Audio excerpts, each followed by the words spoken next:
Welcome back. కూటమి ధర్మలో AP BJP నేతలు ఒకవైపే చూస్తున్నారా? రాజమండ్రిలో బీజేపీ నేతల వైఖరిపై ఘాటైన వ్యాఖ్యలు చేశారు AP deputy CM Pawan Kalyan. Amit షాతో పవన్ కళ్యాణ్ నిర్వహించిన భేటీలో జగన్ అరెస్టు కోసం అభ్యర్థించారన్న వివాదంపై జనసేన అధినేత ఇప్పటికే సీరియస్ అయ్యారు. తప్పుడు విశ్లేషణలు చేయడంపై జనసేన నేతలు స్పందించారు. కానీ ఏపీలో బీజేపీ ఎంపీలు ఎమ్మెల్యేలు స్పందించలేదని పవన్ కళ్యాణ్ వ్యాఖ్యానించారు. ఈ అంశంలో ఏపీలో బీజేపీ నేతలకు వచ్చిన ఇబ్బంది ఏంటి? అమిత్ షాను వ్యాధుల్లోకి లాగినా బీజేపీ నేతలు స్పందించరా అంటూ పవన్ కళ్యాణ్ అయితే మాత్రం ఘాటైన వ్యాఖ్యలు చేశారు. మొత్తానికి ఇదే అంశానికి సంబంధించి మరింత సమాచారం అందించడానికి వాసు అసోసియేట్ ఎడిటర్ మా సిద్ధంగా ఉన్నట్లు తెలుస్తుంది. వాసు, చెప్పండి, ఏంటి అంటే ఏపీలో బీజేపీ నేతలపై పవన్ కళ్యాణ్ అసహనం వ్యక్తం చేయడానికి గల కారణాలేంటి? రవి, ఇది ఇప్పటిది కాదు. ఎందుకంటే బీజేపీకిను జనసేనకి సిద్ధాంతపరమైన విభేదాలు ఎప్పటి నుంచి ఉన్నప్పుడు కూడా, కానీ ఆ కూటమిలో ఉన్నటువంటి పార్టీలు కాబట్టి ఇంతవరకు కూడా ఆగారు. కానీ ఇటీవల జరిగినటువంటి సంఘటన మీరు చెప్పినట్టుగా ప్రొఫెసర్ నాగేశ్వర్ వ్యవహారంలో బీజేపీ వ్యవహరించిన తీరు అంటే ఎంత దారుణమైన విమర్శ చేశారంటే అమిత్ షాను కూడా ఈ వివాదంలోకి లాగారు. పవన్ కళ్యాణ్ ఏమంటాడంటే నన్ను తిట్టినా పర్లే, నన్ను విమర్శించినా పర్లే, కానీ అమిత్ షాను కూడా ఇందులోకి లాగారు. అమిత్ షాను కూడా లాగినప్పుడు బీజేపీకి సంబంధించి ఏపీ బీజేపీకి సంబంధించి ఎమ్మెల్యేలు కానీ ఎమ్మెల్సీలు కానీ ఎవరన్నా ఒక్కరన్నా స్పందించారా? ఎందుకు స్పందించలేదు? ఎందుకు ఖండించలేదు? ఈ వ్యవహారం సంబంధించి జన సైనికులు ఎలాగో ఖండించారు, మనోహర్ లాంటి వాళ్ళు మాట్లాడారు, అంతా జరిగింది. అదేవిధంగా టీడీపీలో కూడా రెస్పాన్స్ వచ్చింది, టీడీపీ కూడా ఖండించింది. ఈ వ్యవహారంతో సంబంధం లేనప్పుడు కూడా టీడీపీ కూడా స్పందించింది. కానీ పవన్ కళ్యాణ్ వెళ్ళి జగన్ని అరెస్ట్ చేయమని చెప్పడం, అమిత్ షా చెప్పడం, అమిత్ షా ఏమో చంద్రబాబు మొత్తం కాదు లాంగ్ మనకి బాగా జగనే ముఖ్యం అని చెప్పడం, ఈ అర్థం వచ్చేట్టు అంటే ఈ సారాంశం నాగేశ్వర్ చెప్పింది. కానీ దీని మీద గత కొన్ని రోజులుగా కూడా సోషల్ మీడియాలో జరుగుతున్న రాద్ధాంతానికి పులి స్టాప్ పడకపోయినప్పుడు కూడా మరింత ఆజ్యం పోసినట్టయింది పవన్ కళ్యాణ్ నేను చేసిన వ్యాఖ్యలు. కానీ బీజేపీ నాయకులు ఎందుకు అర్థం కాదు? ఇక్కడ ఉన్నటువంటి మాధవ్ అంటే ఉత్తరాంధ్ర చెందినటువంటి అధ్యక్షులు అవ్వచ్చు, లేకపోతే ముఖ్యమైన నాయకులు అవ్వచ్చు, సీనియర్ నాయకులు అవ్వచ్చు, బీజేపీలో చాలామంది సీనియర్ నాయకులు ఉన్నారు, మాజీ అధ్యక్షులు ఉన్నారు. కానీ వీళ్ళందరూ కూడా ఈ వ్యవహారానికి సంబంధించి ఎందుకు స్పందించట్లేదు? ఈ ఇంత జరుగుతున్నప్పటికీ, ఇంత రాద్ధాంతం అవుతున్నప్పుడు కూడా వాళ్ళు ఎందుకు మాట్లాడలేదనేది మొత్తం కూడా 1000 ప్రశ్నలు సంధించే పరిస్థితి కనిపిస్తుంది.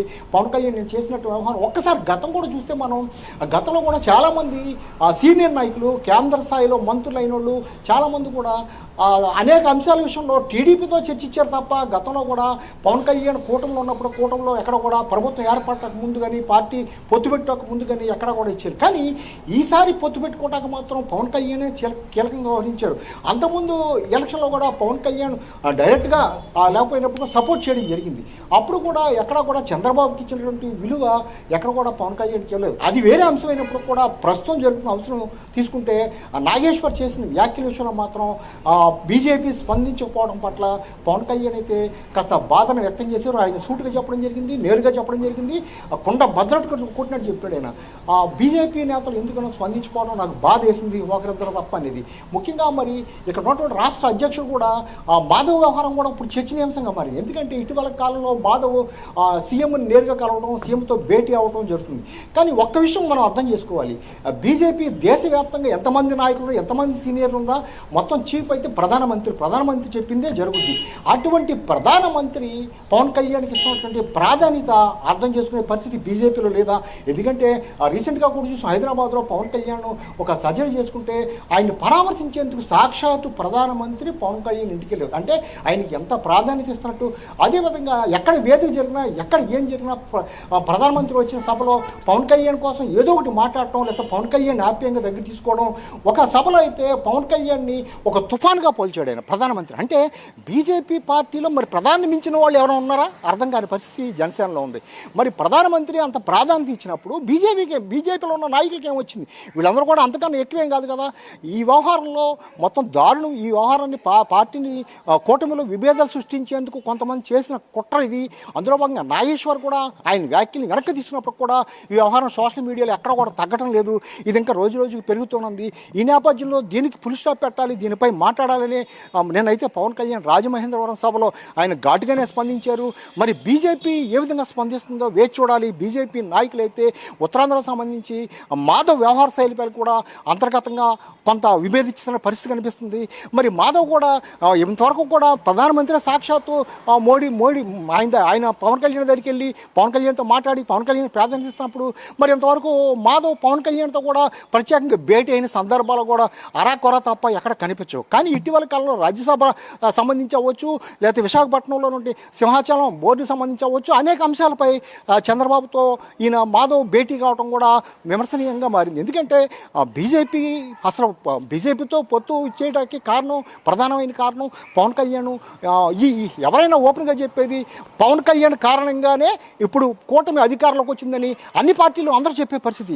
మరి ఈ పరిస్థితిలో పవన్ కళ్యాణ్ అయితే నిన్న చెప్పినటువంటి వ్యాఖ్యలు కలకలం రేపుతున్నాయి. మరి బీజేపీ అగ్రనేతలు అవ్వచ్చు, అధ్యక్షులు అవ్వచ్చు, సీనియర్లు అవ్వచ్చు, ఏ విధంగా స్పందిస్తారో వేచి చూడాలి. రవి వాసు, అది మా అసోసియేట్ ఎడిటర్ వాసు అందిస్తున్నటువంటి తాజా సమాచారం. మొత్తానికైతే మాత్రం బీజేపీ నేతలు స్పందించకపోవటం అయితే మాత్రం పవన్ కళ్యాణ్ అయితే మాత్రం కొంచెం అసహనం అయితే వ్యక్తం చేశారు. అది కూడా కేంద్ర హోంమంత్రి అమిత్ షాతో భేటీ అయిన సందర్భంగా ఆ ఒక అంశాలని ఒక విశ్లేషకుడు తెరపైకి తీసుకొచ్చినప్పుడు బీజేపీ నేతలు స్పందించకపోవడం అయితే మాత్రం బాధాకరమని చెప్పేసి పవన్ కళ్యాణ్ వ్యాఖ్యానించినటువంటి వ్యాఖ్యలు అయితే మాత్రం ఇప్పుడు బీజేపీలో ఆలోచింపజేసేటటువంటి పరిస్థితి ఏర్పడ్డట్టు మా అసోసియేట్ ఎడిటర్ వాసు అందిస్తున్నటువంటి తాజా సమాచారం ప్రకారం తెలుస్తుంది.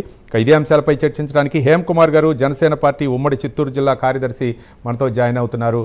హేమ్ కుమార్ గారు నమస్తే.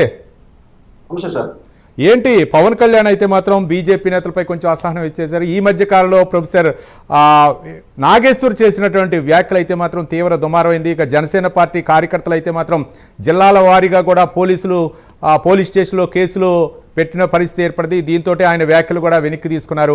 కానీ నిన్న రాజమండ్రిలో అయితే మాత్రం పవన్ కళ్యాణ్ బీజేపీ నేతలు స్పందించకపోవడం అయితే కొంచెం అసహనం వ్యక్తం చేశారు. మరోపక్క ఇంటి దొంగలు కూడా ఉన్నారు, ఎక్కడో అమిత్ షాతో మాట్లాడినటువంటి వ్యాఖ్యల్ని ఇట్లా బహిర్గతం చేయడం ఏంటని చెప్పేసి పవన్ కళ్యాణ్ వ్యాఖ్యానించారు. ఏ విధంగా చూడొచ్చు అంటారు ఒక పక్క బీజేపీ నేతలు స్పందించకపోవడంపై?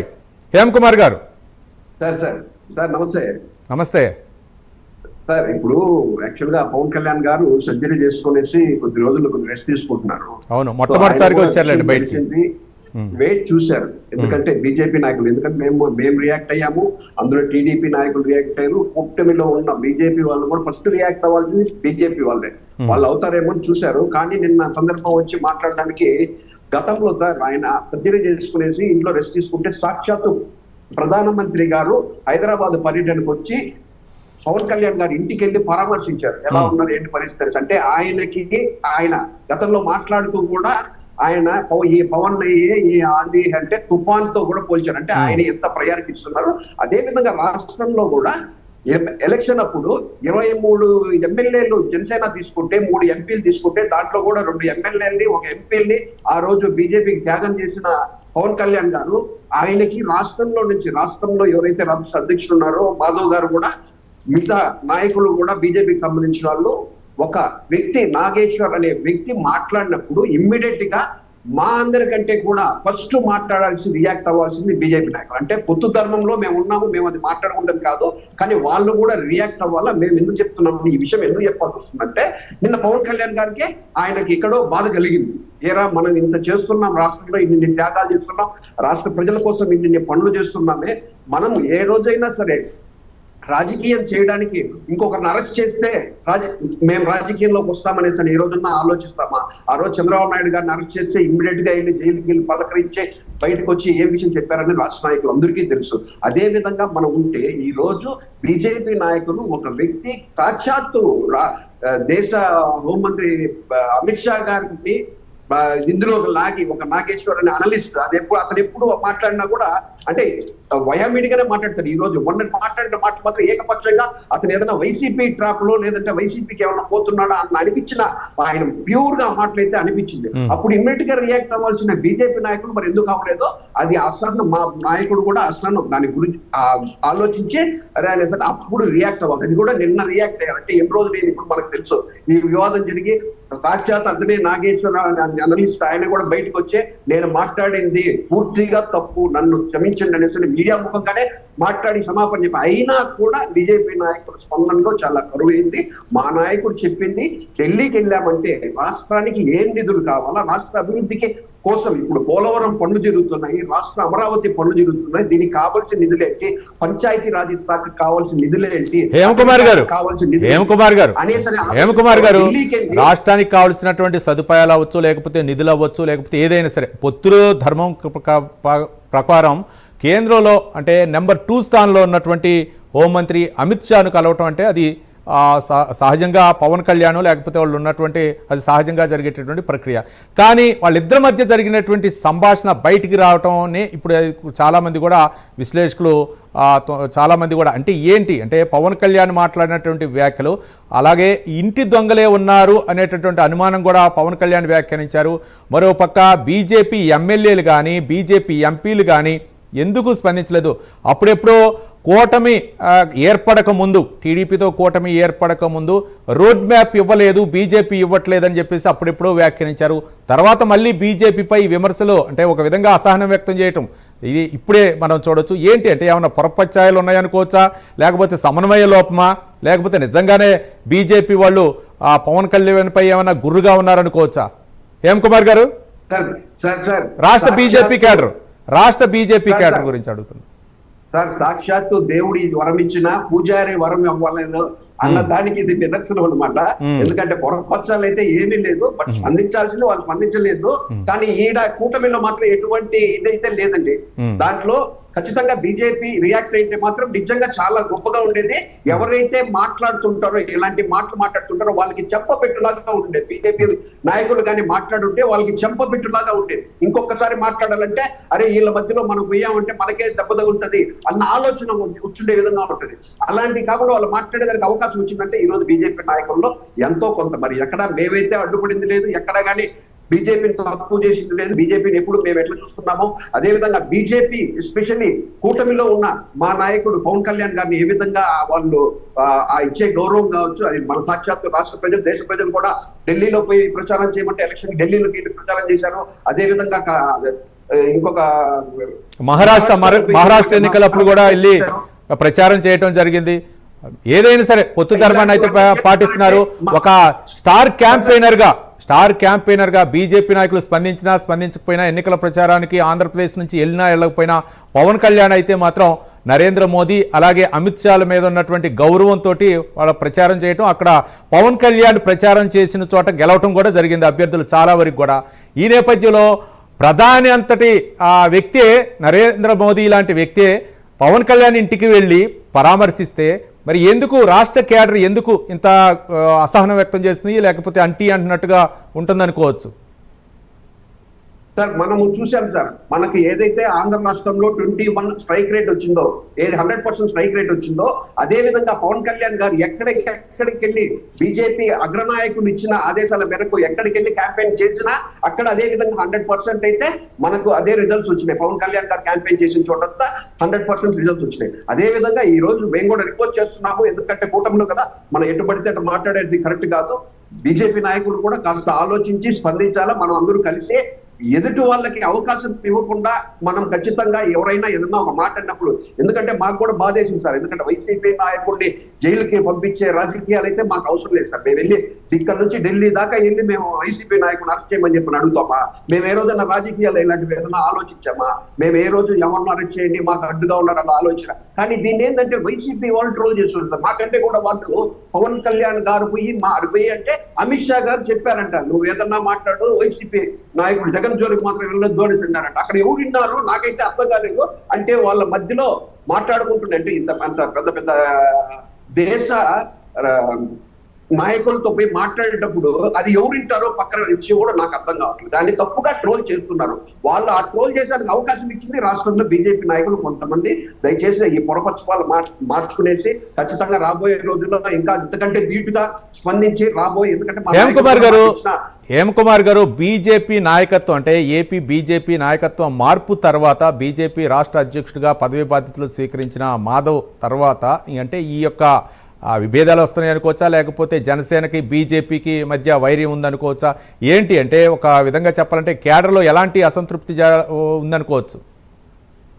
సార్ అసంతృప్తి అయితే ఏం లేదు సార్. క్యాడర్ మారినాక అక్కడక్కడ, ఎందుకంటే వాళ్ళు కూడా ప్రతి జిల్లాకి నాయకుడిని వేసుకోవడము కొన్ని కార్యక్రమాలు అయితే జరుగుతున్నాయి సార్. కానీ ఆ విషయంలో మాధవ్ గారు ఖచ్చితంగా ఇన్స్ట్రక్షన్ అయితే ఆయన కానీ ఫస్ట్ మాట్లాడుంటే తర్వాత మిగతా క్యాడర్ అందరూ మాట్లాడి ఫైర్ అయితే అది ఎదుటోళ్ళకి అవకాశం ఇచ్చుండే పరిస్థితి లేదు సార్. అది మాట్లాడలేదు కాబట్టి ఇకనైనా వాళ్ళు దీన్ని గ్రహించి మార్చుకునేసి ఏ విధంగా మాట్లాడాలా అంటే ఇక్కడ మాట్లాడింది పవన్ కళ్యాణ్ గారి గురించి కాదు సార్. సాక్షాత్తు కేంద్ర హోం మినిస్టర్ గురించి మాట్లాడినప్పుడు వాళ్ళ ఏదైతే నాయకులు ఉన్నారో వాళ్ళ గురించి మాట్లాడినప్పుడు వాళ్ళే ఇమీడియట్ గా స్పందించే దానికి సమాధానం చెప్పుకుంటే ఇంత గ్యాప్ వచ్చిండేది కాదు. మా నాయకుడు ఏదైతే పవన్ కళ్యాణ్ గారు ఉంటారో ఆయన ఏ రోజు అసలు అలాంటి మాటలు ఎవరినైనా సరే సార్. ఈ రోజు కానీ హేమకుమార్ గారు ఇక్కడ అయితే ఒక డౌట్ వస్తుంది.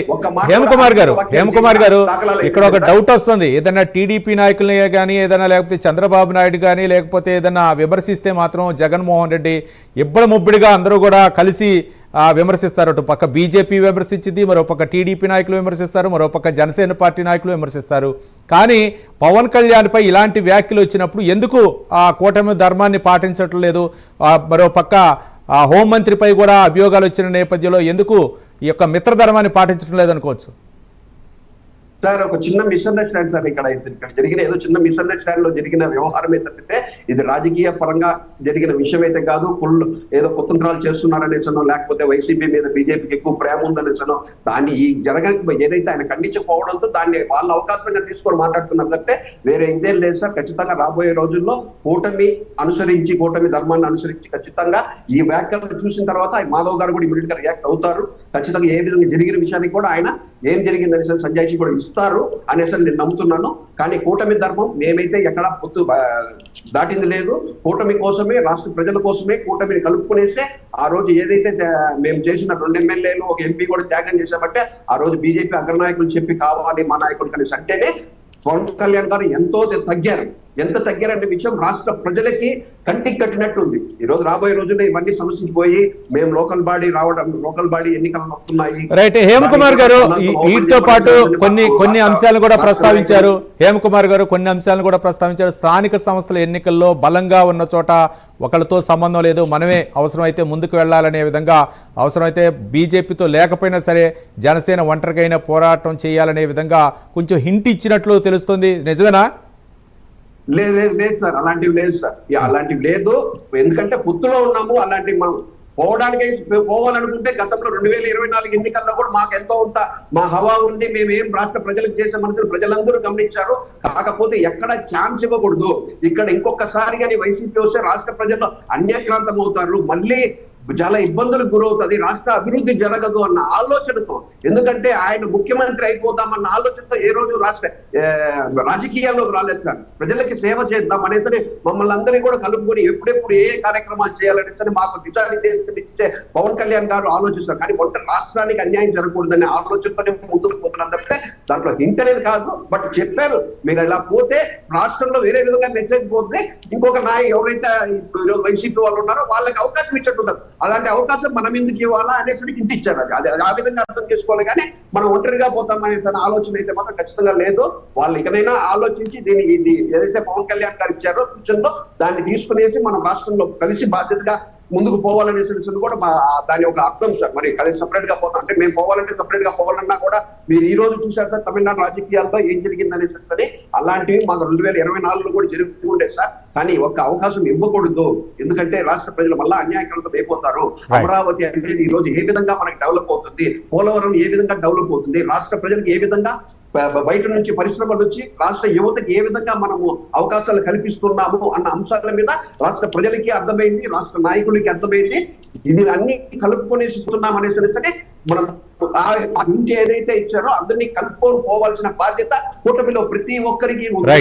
ఎందుకంటే పవన్ కళ్యాణ్ గారు ఏదైతే గీత గీస్తారో దాన్ని దేవదాటే ప్రసక్తి అయితే మేము లేదు. అదే విధంగా హేమకుమార్ గారు ఒక్క నిమిషం హోల్డ్ లో ఉండండి. హేమకుమార్ గారు ఒక్క నిమిషం హోల్డ్ లో ఉండండి. ఇదే అంశానికి సంబంధించి విజయవాడ నుంచి మా ప్రతినిధి మరింత సమాచారం అందించడానికి సిద్ధంగా ఉన్నారు. సాంబశివరావు మా ప్రతినిధి. సాంబశివరావు చెప్పండి, నిన్న పవన్ కళ్యాణ్ ఆ బీజేపీ పై అసహనం వ్యక్తం చేశారు. మరోపక్క ఆయనపై వచ్చినటువంటి అమిత్ షా సందర్భంగా భేటీ సందర్భంగా చేసినటువంటి వ్యాఖ్యలు ఏవైతే ఉన్నాయో అవి ప్రొఫెసర్ నాగేశ్వరరావు చేసినటువంటి డిబేట్ సందర్భంగా ఆయన వ్యాఖ్యానించిన వ్యాఖ్యలు ఆయన వెనక్కి తీసుకోవటం, తర్వాత బీజేపీ నేతలు ఆ వ్యాఖ్యల్ని ఖండించకపోవటమే ఇప్పుడు పవన్ కళ్యాణ్ కొంచెం అసహనం వ్యక్తం చేసినట్లు తెలిసింది. ఇది ఏ విధంగా చూడొచ్చు? నిజంగా బీజేపీ నేతలు స్పందించకపోవడానికి గల కారణాలు ఏంటి? సాంబశివరావు. రవి, మనం చూస్తే కనుక నిన్న జరిగినటువంటి పవన్ కళ్యాణ్ ప్రసంగం ఏదైతే ఉందో అది ఆద్యంతం కూడా ఒక పార్టీకి సంబంధించినటువంటి సిద్ధాంతాలతో పాటు ఇక్కడ ఉన్నటువంటి నాయకుల యొక్క ప్రవర్తన, అదేవిధంగా రాష్ట్రంలో జరుగుతున్నటువంటి అంశాలపైన కూడా చాలా కూలంకషంగా ఆయన కార్యకర్తలకైతే వివరించడం జరిగింది. ముఖ్యంగా మనం చూసుకున్నట్లయితే కనుక ప్రొఫెసర్ నాగేశ్వరరావు చేసినటువంటి వ్యాఖ్యలపైన ఆయన స్పందిస్తూ చాలా ధీటైనటువంటి వ్యాఖ్యలు మాట్లాడడం జరిగింది. కొన్ని ఛానల్స్ కూడా వక్రీకరిస్తున్నాయంటూ కూడా మాట్లాడారు. అదేవిధంగా జనసేన పార్టీకి సంబంధించి కూడా కొంతమంది క్యాడర్ ఎవరైతే ఉన్నారో పదవులు రాకముందేమో పోరాటాలు చేశారు, పదవులు వచ్చిన తర్వాత పోరాటాలు మర్చిపోయారా, నేను ఇప్పటికీ కూడా స్థాయి నాది పెరుగుతున్నప్పటికీ కూడా నేను పోరాటం చేయడం ఆపలేదు, కానీ కొంతమంది పదవులు తీసుకున్న తర్వాత పక్కన ఏదైతే అపోజిషన్ పార్టీ ఉందో వాళ్ళు చేసేటటువంటి వ్యాఖ్యలు కావచ్చు, విమర్శించే వారికి వ్యాఖ్యలు కావచ్చు, కౌంటర్లు ఇవ్వడం మానేశారంటూ ఒకటి చెప్పడం జరిగింది. ఈ సందర్భంలోనే కొంతమంది జనసైనికులకు స్పందించారు, పదవులు తీసుకున్న వారు స్పందించలేదంటూ చెప్తూనే మరోపక్క బీజేపీకి సంబంధించి ఇద్దరు మాత్రమే మాట్లాడారు, ఒకళ్ళిద్దరు మాత్రమే మాట్లాడారు. అసలు బీజేపీకి సంబంధించి కేంద్ర నాయకత్వానికి సంబంధించి ఎవరైతే పక్క రాష్ట్రాలు అంటే మన పశ్చిమ బెంగాల్లో కావచ్చు, ఇటు కేరళ, తమిళనాడు ఉదాహరణగా తీసుకుంటే అసలు బీజేపీకి స్థానమే లేని ప్రతి చోట కూడా స్థానాలు కల్పించినటువంటి అక్కడ ఏదైతే జెండా రెపరెపలాడే విధంగా చేస్తున్నటువంటి అమిత్ షా ఉన్నారో, అమిత్ షాతో మేము కలిసినప్పుడు ఆ అమిత్ షా పైన ఆయన అమిత్ షా పవన్ కళ్యాణ్తో ఘాటుగా మాట్లాడారంటూ చేసినటువంటి వ్యాఖ్యల్ని అటు బీజేపీ వారైనా ఖండించాలి కదా. అంత పెద్ద నాయకుడి పైన నాకున్నటువంటి గౌరవం వాళ్ళ పార్టీ నాయకులకు లేదా అంటూ కూడా ఆయన మాట్లాడినటువంటి మాటలైతే చాలా తీవ్ర దుమారాన్ని రేపాయని మనం చెప్పాలి. ఒక విధంగా మనం విశ్లేషణ చేసినట్లయితే కనుక నేను ప్రత్యేకంగా ఈ విషయం పైన స్పందిస్తున్నాను అంటూ కూడా ఆయన ఈ సందర్భంగా మాట్లాడడం జరిగింది. నాకు ఆయన పైన ఉన్నటువంటి గౌరవంతో నేను స్పందిస్తున్నాను. ఏంటి అమిత్ షా గారితో మాట్లాడిన మాటలు మనోహర్ గారు వేరే వాళ్ళతో చెప్పడం, మనోహర్ వేరే వాళ్ళు ఇంకో వాళ్ళతో చెప్పారంటూ అది నా దాకా వచ్చిందంటూ ప్రొఫెసర్ నాగేశ్వరరావు మాట్లాడడం ఇది ఎంతవరకు సమంజసం. అదేవిధంగా ఏదైనా నేను విమర్శకు దిగితే కనుక కులాల వారీగాను ప్రాంతాల వారీగాను విమర్శలు తీసుకొస్తున్నారంటూ కూడా ఆయన మాట్లాడడం జరిగింది. కొన్ని కావాలని దుమారం రేపుతున్నటువంటి పరిస్థితి, కొందరు పార్టీలకి ఫంక్షన్లకి పిలుస్తారు, ఫంక్షన్కి వెళ్ళిన తర్వాత నన్ను మళ్ళా వారి నోటితోటి ఎండగడతం మొదలు పెడుతున్నారు, తిడతం మొదలు పెడతా ఉన్నారు, కౌంటర్లు వేస్తూ ఉన్నారు. వాటన్నింటినీ కూడా నేను ఎక్కడ తప్పు చేయటం లేదు, నేను ఎక్కడ తలొగ్గటం లేదు. కాబట్టి నాయకత్వ లక్షణాలు ఉన్న ప్రతి ఒక్కరూ కూడా ముందుగా పోరాటం చేయాలి, పోరాటాన్ని పదవులు వచ్చిన తర్వాత ఆపకూడదంటూ కూడా ఈ సందర్భంగా ఆయన గుర్తు చేసినటువంటి పరిస్థితి. అదేవిధంగా మొత్తంగా మనం చూసుకున్నట్లయితే కనుక ఆయన చెప్పే విషయాల్లో చాలా ఒక క్లారిటీ అనే విషయం మనం గమనించాల్సినటువంటి పరిస్థితి. పదవులు రాకముందు ఒక రీతిలో ఉండవద్దు, పదవులు వచ్చిన తర్వాత ఒక రీతిగా ఉండాలని చెప్పేసి పవన్ కళ్యాణ్ చెప్పినటువంటి వ్యాఖ్యలు అయితే మాత్రం right. Thank you Sambasivarao. Right, thank you Sambasivarao. అలాగే థ్యాంక్ యూ అండి హేమ్ కుమార్ గారు, జనసేన పార్టీ ఉమ్మడి చిత్తూరు జిల్లా నుంచి స్పందించినందుకు ధన్యవాదాలు. మొత్తానికి ఏది ఏమైనా సరే పవన్ కళ్యాణ్ వ్యాఖ్యానించినటువంటి వ్యాఖ్యలు అయితే మాత్రం బీజేపీలో ఆలోచింపజేసే విధంగా ఉన్నట్లు తెలుస్తుంది. మరి బీజేపీ నేతలు స్పందిస్తారా, లేకపోతే ఇదే అంశానికి సంబంధించి హైకమాండ్ ఏమైనా చర్యలు తీసుకుంటుందా రాను రోజుల్లో చూద్దాం. ఇది ఇవాళ అంశం. మరో అంశంతో మళ్ళీ కలుద్దాం. చూస్తూనే ఉండండి ప్రైమ్ 9 న్యూస్. నిజం ఇదే మా ఇజం.